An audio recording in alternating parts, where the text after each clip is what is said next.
श्री सच्चिदानंद सद्गुरु साईनाथ महाराज की जय। श्री सच्चिदानंद सद्गुरु श्री ताजुद्दीन बाबा महाराज की जय। गुरुदेव दत्त। సద్గురు శ్రీ సాయినాథుని యొక్క సాన్నిధ్యంలో ఈరోజు దావాదిగుంట గ్రామంలో నాగపూర్లో నివాసి అయి ఉన్న హజరత్ తాజుద్దీన్ బాబా గారి జీవిత చరిత్రలోని అద్భుతమైన మహిమల గురించి మనం వివరించుకోబోతున్నాం. మన భారతదేశంలో అనేక మంది మహాత్ములు మానవాన్ని ఉద్ధరించడానికి అవతరించున్నారు. ఆ మహాత్ముల్లో ఒకరైన నాగపూర్ నివాసి శ్రీ తాజుద్దీన్ బాబా ఒకరు. ఈ తాజుద్దీన్ బాబా యొక్క వింత స్వభావము, వింత చర్యల వెనుక నిగూఢంగా దాగి ఉన్న అద్భుతమైన ఆశీర్వాదము, మహిమలు కలిగి ఉంటాయి. కానీ చూడడానికి వాళ్ళు ఒక పిచ్చి పకీరిగా, పిచ్చివాడిగా ఇలా జనాభాలకి కనిపిస్తూ ఉంటుంది, అనిపిస్తూ ఉంటుంది. కానీ జగద్గురు ఆదిశంకరాచార్య ఒక మాట అంటాడు, ఆ మహాత్ములు ఎలా ఉంటారు, అవధూత లక్షణాలు ఎలా కలిగి ఉంటారంటే బాలోన్మత్ పిశాచవత్ అన్నాడు. చిన్న పిల్లవాడిలాగా, పిచ్చి పట్టిన వాడిలాగా, దెయ్యం పట్టిన వాడిలాగా అలా కనిపిస్తారని. దీనికి ప్రమాణం ఎక్కడైనా ఉందా అంటే దత్తాత్రేయుడి అవతారణను పరిశీలించాలి. కార్తవీర్యార్జునుడికి అతని చేతులు వంకరగా ఉన్నప్పుడు, మానసిక వికలాంగులుగా, శారీరక వికలాంగులుగా ఉన్నప్పుడు దత్తాత్రేయుని దర్శించమని, ఆయన ఆరాధించమని చెప్పినప్పుడు ఆయన అక్కడికి వెళ్ళినప్పుడు అక్కడ దత్తాత్రేయుడు కూడా బాలోన్మత్ పిశాచవతలాగా అతని దర్శనమిచ్చారు. ఆ దర్శనమిచ్చి అతన్ని పరీక్షించి ఆ పరీక్షలో కృతార్థుడైన తర్వాత అతడికి 1000 చేతులు బలమిచ్చాడు. కాబట్టి ఈ అవధూత బాలోన్మత్ పిశాచవత అనేదానికి ఆధారాలు మన పురాణాల్లో చక్కగా చెప్పబడి ఉన్నాయి. అలాగే తాజుద్దీన్ బాబా ఎట్లా ఉంటారంటే ఒక ఉగ్రమైన స్వరూపం, కోపంతో ఉంటాడు. ఒక్కొక్కసారి తన దగ్గరకు వచ్చిన భక్తులను రాళ్లతో విసురుతుంటాడు, కట్టెలతో కొడుతుంటాడు. ఒక్కొక్కసారి బాహ్య ప్రజ్ఞ కోల్పోతుంటారు. వెంటనే ఒక వింత ఆవేశంతో ఉంటారు. భక్తులు సమర్పించిన గుడ్డలని నిప్పండించి విసిరేసేవారు. ఎందుకు చేసేవారో తెలియదు. ఎవరికి ఆయన కారణం అడిగే ధైర్యం మాత్రం ఉండేది కాదు. షిరిడి సాయినాథుడి యొక్క జీవిత చరిత్రలో కూడా ఇదే విధంగా ఉంటుంది. అలా ఎందుకు చేసేవారు అంటే తన దర్శనానికి వచ్చిన భక్తుల యొక్క భావాలను బట్టి వాళ్ళు ప్రవర్తించేవారు. అంటే వాళ్ళు ఎటువంటి భావాలతో వస్తున్నారు, ప్రతికూల భావాలతో వస్తున్నారా, అనుకూలత భావాలతో వస్తున్నారా, విశ్వాసంతో వస్తున్నారా, అవిశ్వాసంతో వస్తున్నారా, ద్వేషంతో వస్తున్నారా, ప్రేమతో వస్తున్నారా. ఇక్కడ వీళ్ళ యొక్క ప్రవర్తనలు ఉంటే వ్యక్తుల్లోని అంటే అంతక్కడ శత్రువులైన బలహీనతల పట్ల వాళ్ళకి కోపం, ఆ కోపాన్ని పారదోలడం కోసంగా వారి యొక్క వింతైన ప్రవర్తన ఉంటుంది. పైకి కనిపించే ప్రవర్తన దానికి ఒక గుర్తు. ఎందుకంటే అటువంటి వారి వ్యక్తుల్లోని బలహీనతలను నశింపజేసేదిగా వారి యొక్క చేష్టలు కలిగి ఉంటుంది. దానికి మనం ఉదాహరణగా ఆయన యొక్క మహిమను కనుక పరిశీలిస్తే అప్పుడు మనకు అర్థమవుతుంది. ఒకసారి అమరావతి అని ఉంది ఒక 2 స్త్రీలు బాబా దర్శనానికి వచ్చారు. వారిద్దరికి సంతానం లేదు. దాదాపు వివాహం 12-13 సంవత్సరాలు అయింది. వారు వచ్చారు, బాబాకి వినవించుకున్నారు. అక్కడ నైవేద్యంగా ప్రసాదాలన్నీ వస్తే అందులో 2 లడ్లు తీసి చిరకు లడ్డు ప్రసాదాన్ని ఇచ్చారు. వాళ్ళు అడిగేది సంతానం కోసం. ఇది ఇచ్చిందేమో లడ్లు. సంతానం కలుగుతుందని చెప్పలేదు, ఇది తమ ఆశీర్వాదం అని చెప్పలేదు. 2 లడ్లు మాత్రం ప్రసాదించారు. ఒక మాత్రం భక్తి భావంతో ఆ ప్రసాదం అప్పటికి వేసింది. కానీ ఒక ఆమె ఏది మనం అయితే లడ్డిచ్చాడే, మాట కూడా చెప్పలేదే అని ఆ లడ్డుని ఎవరో చూడకుండా అక్కడ ఇసుకలో పడేసి ఇసుక కప్పేసింది. సంవత్సరం తర్వాత విశ్వాసంతో స్వీకరించిన ఒక స్త్రీకి మగ సంతానం కలిగింది. అంటే ఇద్దరే, ఒకే గ్రామం నుంచి ఇద్దరు వెళ్ళారు. ఈమెకు సంతానం కలిగింది, నాకు సంతానం కలగలేదే, అయ్యో పొరపాటు, ఏమో పొరపాటు చేశానేమో, ఎందుకు కలిగింది ఆమెకి అనే భావంతో మళ్ళా ఇద్దరు బాబా దగ్గరికి వచ్చారు. మగ సంతానం పొందినేమో బాబా పాదాలుగా ఆ శిశువుని పెట్టి ఆశీర్వాదం కోరింది. రెండవ స్త్రీ హృదయంలో పశ్చాత్తాపం కలిగింది. ఆయన ఇచ్చే ప్రసాదాన్ని నేను స్వీకరించలేకపోయాను, మాతృత్వాన్ని కోల్పోయాను అని నిజమైన పశ్చాత్తాపం చెంది వెంటనే బాబాని శరణ కోరింది. శరణ కోతనే వెంటనే ఆమె పశ్చాత్తాపం అంటే నిజమైన పశ్చాత్తాపం అంటున్నాడండి ఇక్కడ. ఆయన ప్రసాదం తీసుకున్న స్త్రీకేమో సంతానం కలిగింది, నేను చేసిన పొరపాటు వల్ల సంతానం కలగలేదు, బాబా నన్ను క్షమించు అని హృదయపూర్వకంగా ప్రార్థించింది. అంటే భక్తుల యొక్క భావాల్లో చిన్న తేడా కూడా ఉంటుంది. విశ్వాసము అవిశ్వాసము, తెలుసో తెలియకో. మీ మహత్యం తెలియక నేను అలా చేసుంటాను. మరి బిడ్డ యొక్క తప్పును తండ్రి క్షమించడం ఆనవాయితీ కదా. బాబా నా బిడ్డ ఎక్కడ? వెంటనే బాబా కోపం ప్రదర్శించలేదు. నేను ఇచ్చాను కదా, నువ్వు తీసుకోలేదు కదా అని కోపం ప్రవహించకుండా శాంతంగా నీ బిడ్డ ఇసుకలో కప్పబడి ఉంది అన్నాడు. అక్కడ నుంచి తీసుకో అన్నాడు. ఇంకా ఆమె గుండె జల్లునింది. ఎవరికి తెలియకుండా లడ్డుని ఇసుకలో వేసి ఇసుక కప్పేసింది. మరి ఈ మాట చెప్పేటప్పటికి బాబా యొక్క సర్వజ్ఞత్వం పట్ల ఆశ్చర్యచకితులైంది. తను ఎంత పెద్ద పొరపాటు చేశానో ఆమెకి తెలిసింది. వెంటనే దాపరకం లేకుండా క్షమించండి, నేను చేసిన పొరపాటు అది, మళ్ళా దీవించమని. ఆమె అలా కోరేటప్పటికీ ప్రేమమూర్తి, కరుణామూర్తి, ఆశ్రిత కల్పవృక్షము మహాత్ముల యొక్క దివ్యమైన స్థితి అది. వెంటనే ఆయన ఆమె తప్పును మన్నించి తిరిగి ఆమె ప్రసాదంగా ఇచ్చాడు. సంవత్సరం తిరగకముందే ఆమెకు సంతానం కలిగింది. పిచ్చి చేష్టల వెనక ఉన్న అద్భుత మహిమ చూడండి ఇక్కడ ఎలా ఉంటుందో. అద్భుతము అంటే మాటల్లో కూడా నిర్వచించలేము, అది ఊహించలేనిది. అది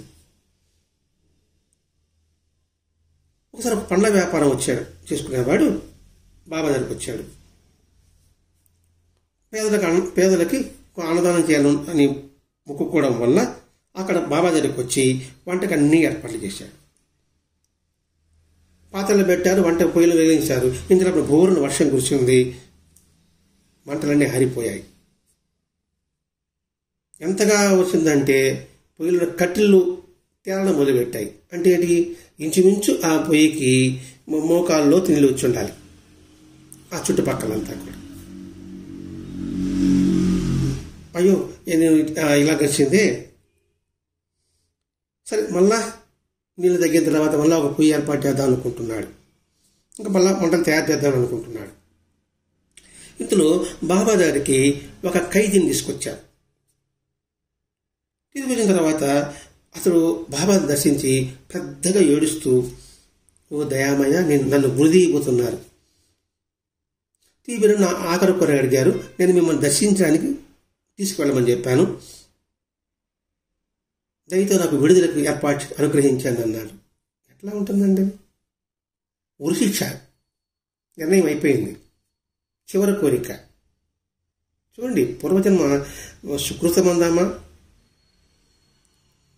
అతను చూడు ఏదో కోరికకుండా నేను బాబాను దర్శించాలని కోరుకున్నాడు. అంటే చివరి కోరిక తీర్చడం అది ధర్మం కాబట్టి వాళ్ళు ఆయన తీసుకొచ్చాడు.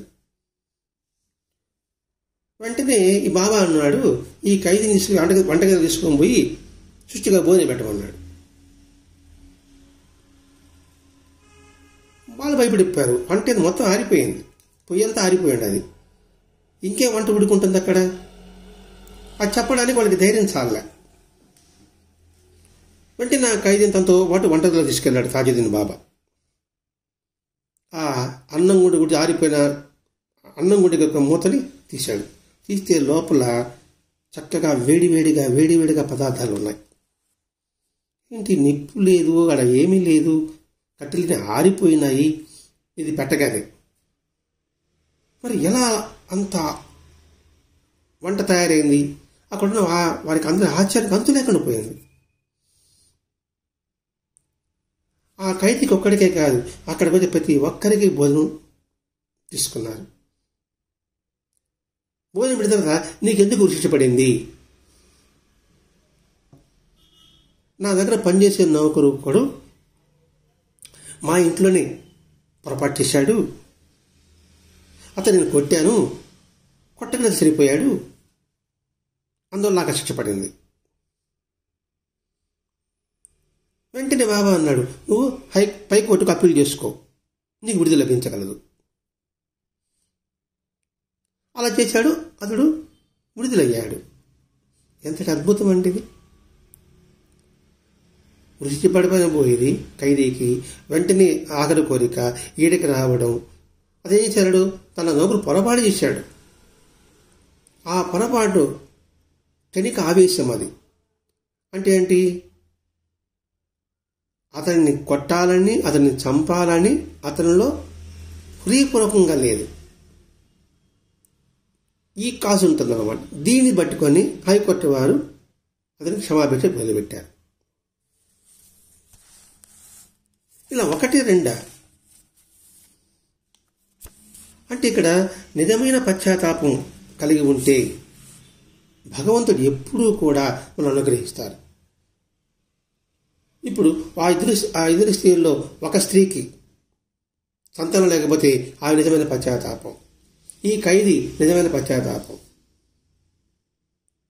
అంటే నిజమైన పశ్చాత్తాపం ఉంటే భగవంతుడి యొక్క రక్షణ ఎప్పుడూ ఉంటుందని ఇక్కడ చెప్పబడి ఉంది. ఇదే కదా బైబిల్లో జీసస్ చెప్పేది. జీసస్ జీవితంలో కూడా మనకు కనిపిస్తుంది.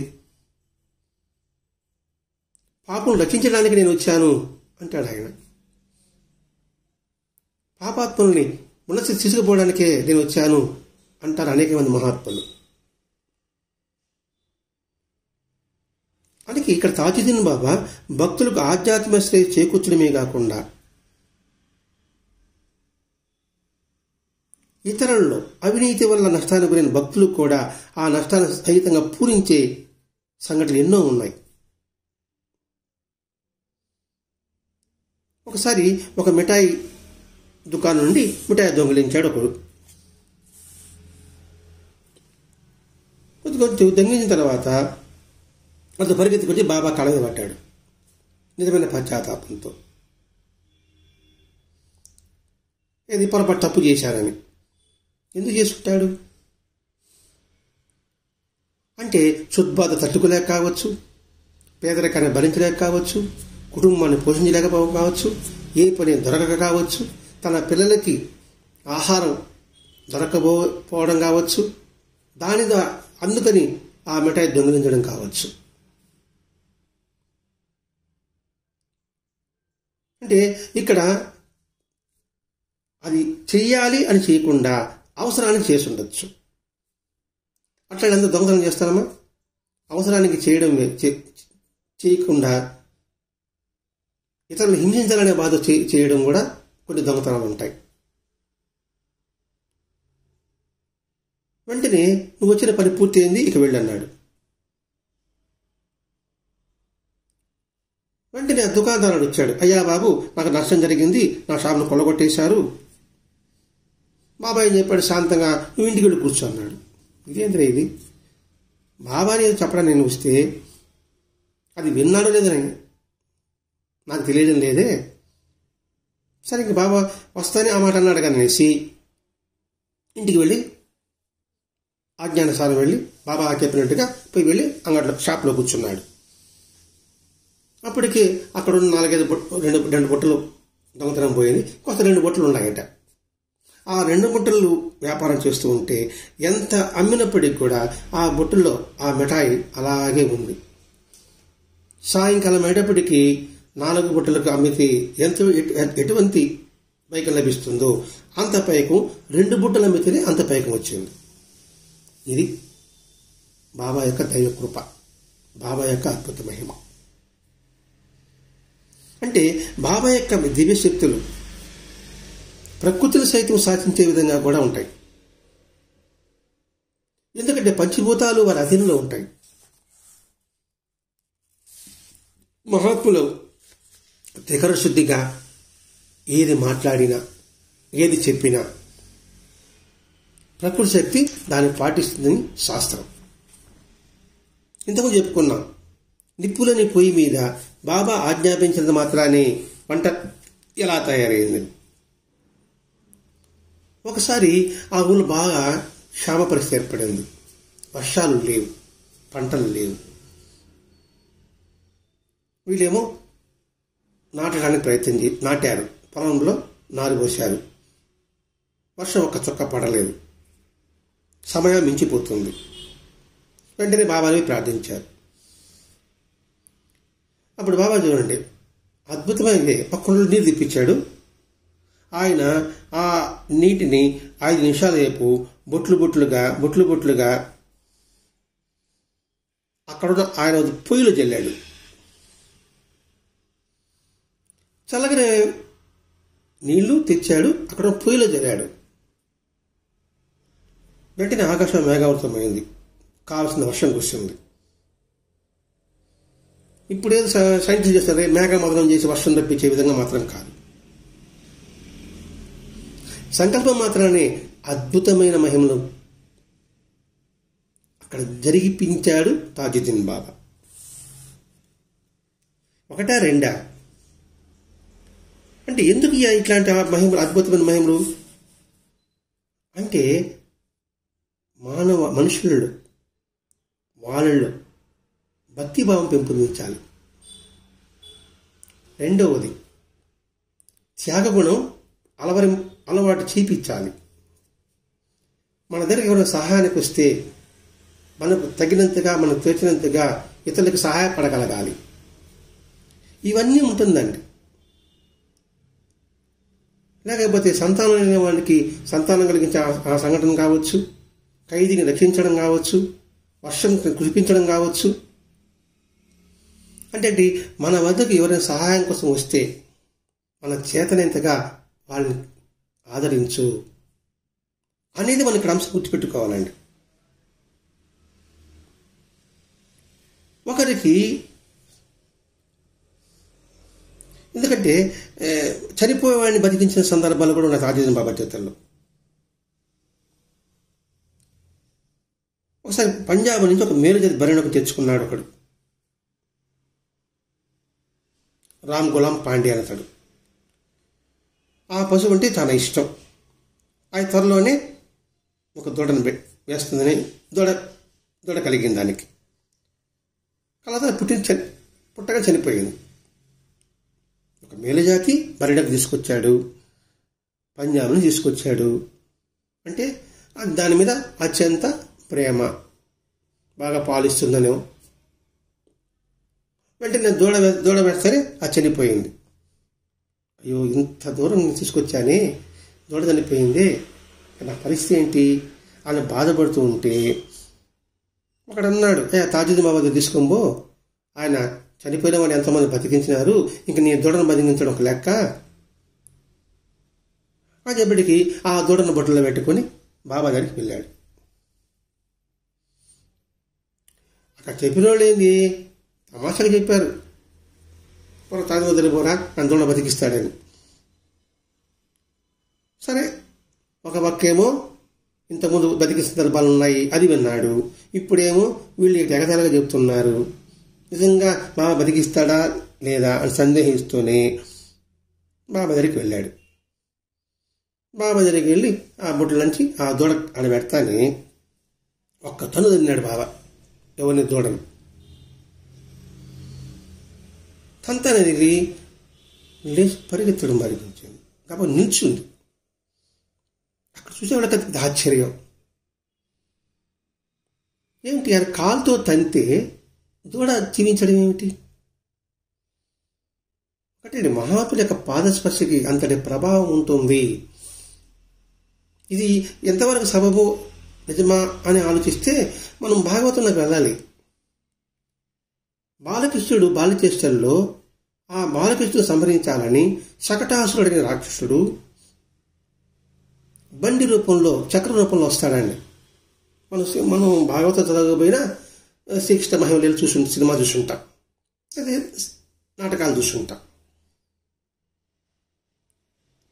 ఆ శకటాసురుడు వస్తానే కృష్ణుడు కాలుతో ఒక తన్ను అంతాడు.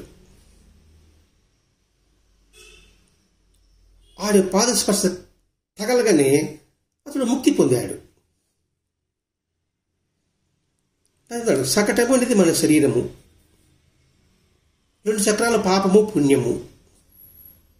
ఆ పాపము 2 చక్రాలు ఎప్పుడైతే భగవంతుడి పాదాలు ఆశ్రయించాయో వాడికి జన్మరాహిత్యం.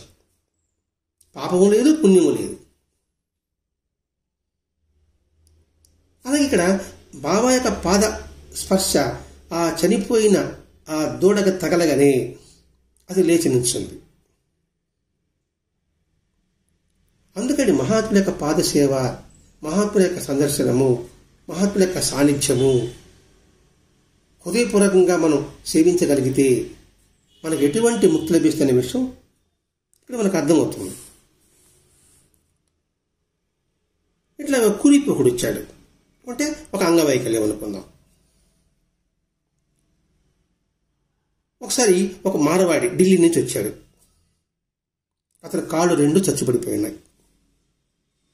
ఎంత అంటే కర్ర పెట్టుకున్నాడు, ఆ కాళ్ళు ఏలాడుతూ ఉందన్నమాట.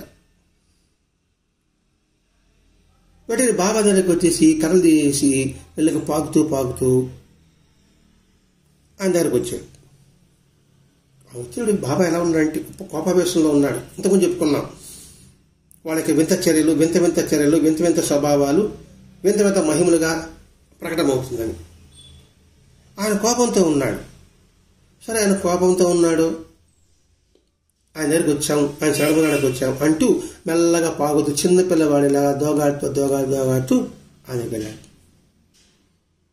వెంటనే ఆయన సేట్ని, ఒక దున్నపోతా, నువ్వు నా దగ్గర నాటకాలు ఆడతావా, పరిగెత్తి ఇక్కడి నుంచి అన్నాడు.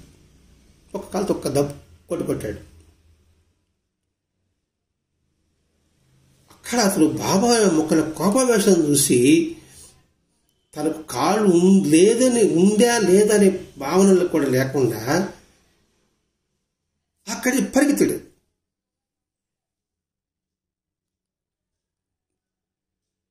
వెంటనే బాబా శాంతిగా ఇంకా పరిగెత్తు, ఇంకా వినబడ్డం లేదా, నేను చెప్పబోయి చేపి చంపుతానంటున్నాడు.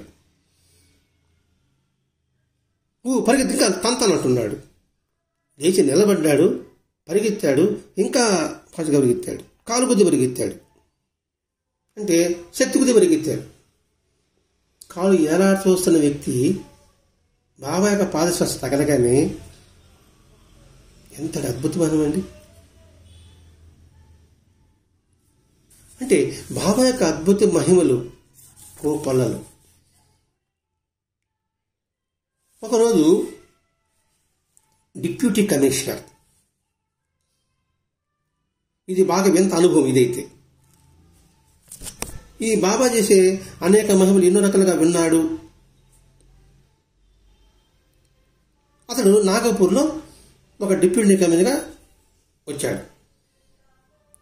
ఒకరోజు ఆయన సోదరుడైన తివారీ తాజుద్దీన్ బాబాని సేవించడం కోసం సకర్దార్ తీసుకొచ్చాడు. ఇతడు అక్కడి నుండి ఒక సౌగర్ అనే వేరు వెళ్ళి 3 సాధువులను కలుసుకున్నాడు.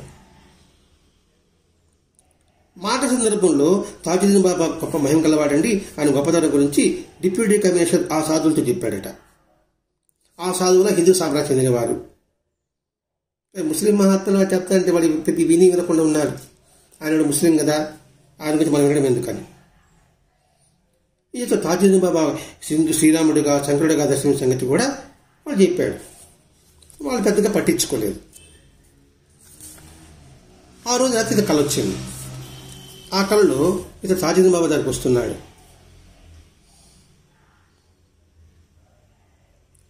వస్తేనే బాబా ఏమన్నాడంటే, నాయన నేను తీర్థయాత్రలు చేయిస్తాను, మనతో పాటు ఆ ముగ్గురు సాధువులు రమ్మని అన్నాడు. ఇది కళలో అండి. ముందేమో బాబా ఆ సౌగర్ అనే ఊరిలో, ఆ గ్రామంలో ముగ్గురు హిందూ సాధువులు కలుసుకున్నప్పుడు తాజుద్దీన్ బాబా గొప్ప మహాత్ముడు ఉంటాడు, ఎందుకంటే వాళ్ళ తమ్ముడు గురించి విన్నాడు కదా, అదే వాళ్ళు పెద్ద లెక్క పెట్టలేదు. కానీ కళ్ళ ఏం చెప్పాడు తాజుద్దీన్ బాబా, ఆ ముగ్గురు సాధువులు తీసుకురారన్నాడు. తాజుద్దీన్ బాబా ముందు వెళ్తున్నాడు, ఆయన వెనకలే ఈ డిప్యూటీ కమిషనరు, ఈ హకీం అతడు, ఆ ముగ్గురు సాధువులు వెళ్తున్నారు. అలా గయా, ప్రయాగ, కాశీ అన్ని చోట్ల దర్శించారు. పదండి ఇప్పుడు పూరి జగన్నాథ వెళ్దామన్నాడు. కాశీ ప్రయాగ ఎక్కడ, గయా ప్రయాగ, అక్కడి నుంచి మళ్ళీ పూరికి వచ్చారు. ఇదంతా స్వప్నంలోనే. ఆ ముగ్గురు సాధువులు ఒకడు కమండలాన్ని వదన కొనుక్కోవాలని అనుకున్నప్పుడు ఈ డిప్యూటీ కమిషనరు ఆ షాపులోకి వెళ్ళి ఒక కమండలను కొనిపెట్టి తిరిగి ఆ బృందంతో వచ్చేరాడు. కళ పూర్తయిపోయింది.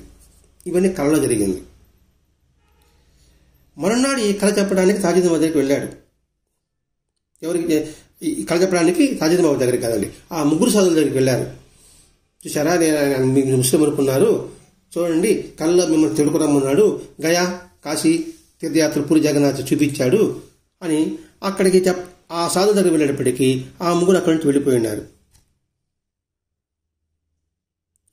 సరే, సకర్దాకా వచ్చాడు తాజుద్దీన్ బాబా, నా కళలో ఈ తీర్థాలు చూపించాడు కదా అంటే, కళలో మహాత్ముడు దర్శనం ఇచ్చినా అది వాస్తవమే.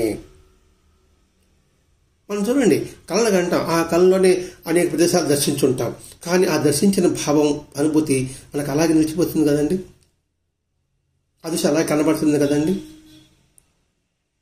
ఇదే సంఘటన గొల్లపూడి వెంకటేశ్వర చరిత్రలో తులసి కూడా కలిగింది. తులసి కూడా ఎవరు కాశీకి పోతామంటే, ఇవి పోతామంటే నువ్వు ఏడాదికి పోయి ఇక్కడే ఉండు అని వెంకటేశ్వరాన్ని చెప్పడం, ఆమె అరిగి పడుకోవడం. ఆ రోజు రాత్రి వెంకటేశ్వర స్వామి ఆమె కాశీకి తీసుకువెళ్ళి దర్శనం ఇప్పించడం. ఆ తర్వాత కాశీకి వెళ్ళి వచ్చిన తర్వాత ఈ తులసి కాశీలో ఎక్కడెక్కడ ఏమేమి చూసేసి వాళ్ళకి చెప్పడం. అంటే చూడండి, మహాత్ములు సర్వతీర్థావగాహసి సంప్రాప్తి ఫలం నరహ గురు పాదోదకం పీత్వా శేషం శిరసిదారియన్ అని గురుగీతల్లో ఉంది. అంటే వారి యొక్క పాదతీర్థము సర్వతీర్థాల యొక్క స్నానం చేసిన పుణ్యము అని చెప్పారు. కాశీక్షేత్ర నివాసచ్చ జాహ్నవీచరణోదకం గురు విశ్వేశ్వర సాక్షా తారకం బ్రహ్మ నిశ్చయ. కాశీక్షేత్ర నివాసచ్చ అంటే ఏమిటి? సద్గురు యొక్క నివాసస్థానం ఏంటంటే కాశీక్షేత్రం అంత పవిత్రమైనది అని గురుగీతలో ఉంది.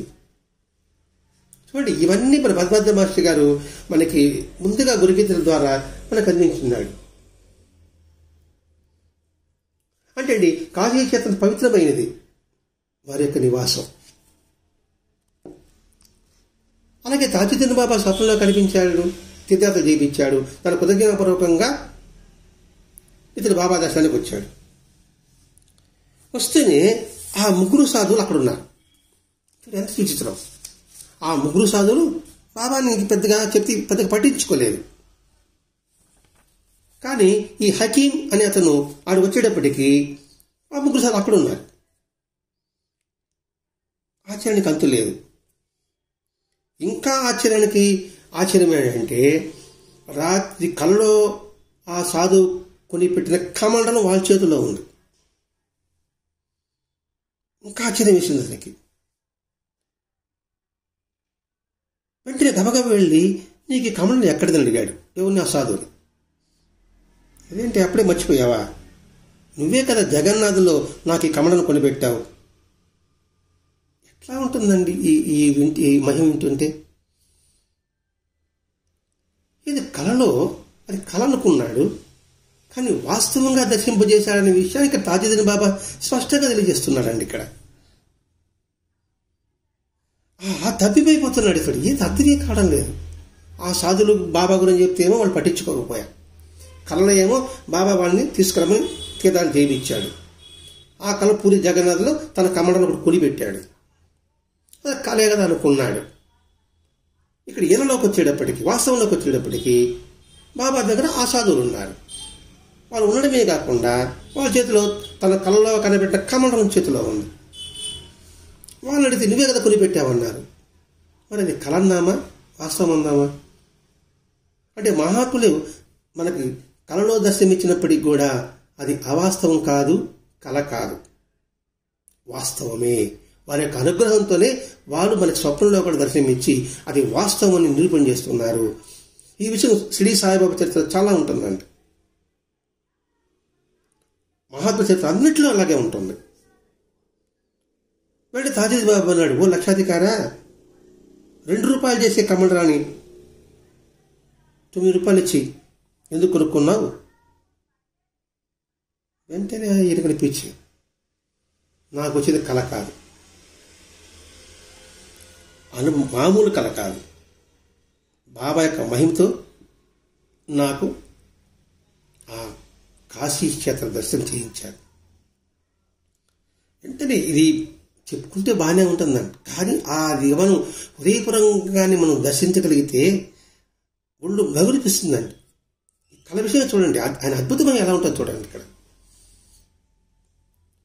వెంటనే ఇతడు బాబా పాదాలకి అలాగే కృతజ్ఞతా భావంతో జన్మ జన్మలకి మీకు ఎంతో నేను రుణపడి ఉంటాను అంటే, ఈ సంఘటన అంతా మనం చేసినప్పుడు ఏమవుతుందంటే, ఇప్పుడు ప్రవక్త చేస్తున్నాడు, యేసుక్రీస్తు చేస్తున్నాడు, అప్పుడు యేసుక్రీస్తు మాత్రమే చేయగలడు, ప్రవక్త మాత్రమే చేయగలడు అని అంటుంటారు కదండి. కానీ కలియుగంలో పడిన మహిమలు జరగడం సాధ్యమేనా అంటే సాధ్యమే అని నిరూపిస్తున్నారండి.